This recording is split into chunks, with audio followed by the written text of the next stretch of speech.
nkigera muri Canada imyaka 19 byasabaga ko mpita mbona akazi. Icyiza cyo muri Canada ni uko watangira gukora ukiri no mu ishuri, ni ukuvuga amashuri yisumbuye high school. So ni byiza, nari mfite gahunda, ugomba kuza muri Canada ufite gahunda kandi ukivanamo ibyo twita ibikabyo.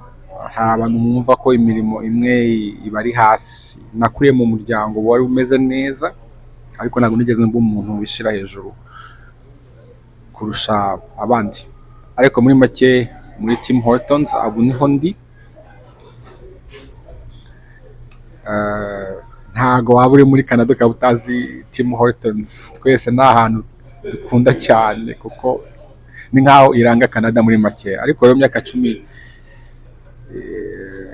nkigera hano nakoze muri Tim Hortons imyaka nk'ibiri se, imyaka 2. Nabaga mu cyaro aho bita muri Shetika, nza kuhava njya kwiga muri Halifax.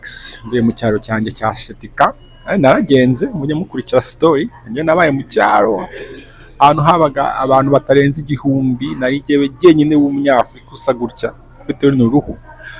Ariko nuko bigenda, iyo uba nko mu cyaro abantu barakumenya, hari byinshi biga kuko mu mujyi n'abantu benshi.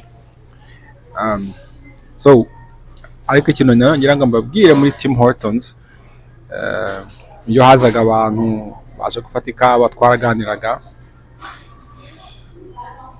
Ni naho namenyereye umuhungu bitwa Paul. Ubwo namaze kwimuka ngeze muri Halifax, umuhungu bitwa Paul rero niwe twahuriye.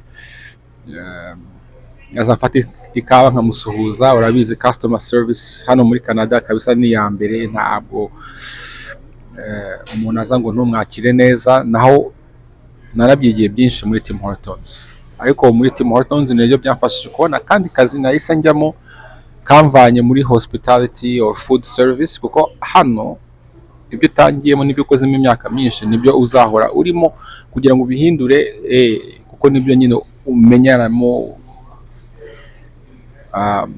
ubumenyi, cyo nakwita wenda experience.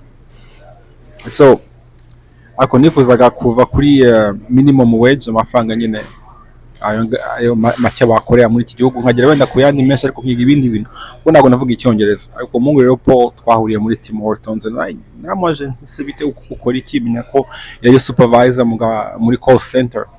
Yari hari muri Halifax. Rero Halifax ntabwo ari umujyi uhambaye cyane nk'ahandi, ni hato, imirimo ihari ntabwo ari myinshi.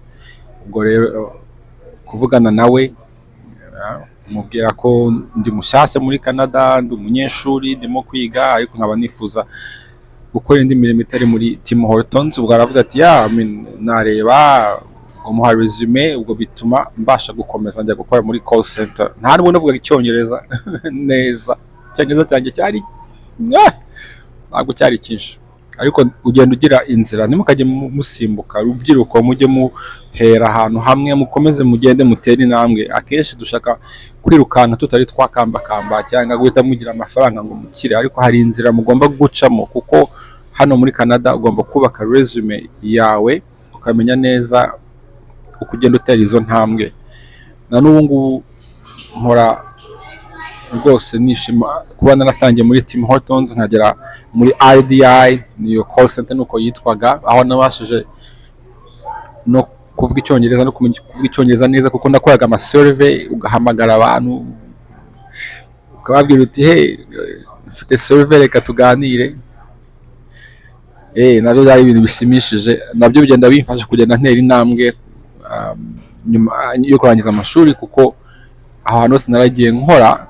Na n'ubu ngubu iyo bambajije nkababwira aho nahereye, bahita bumva ko mfite customer service skills, mfite communication skills, mfite problem solving skills. Ubwo nuko ugomba kubitekerezaho.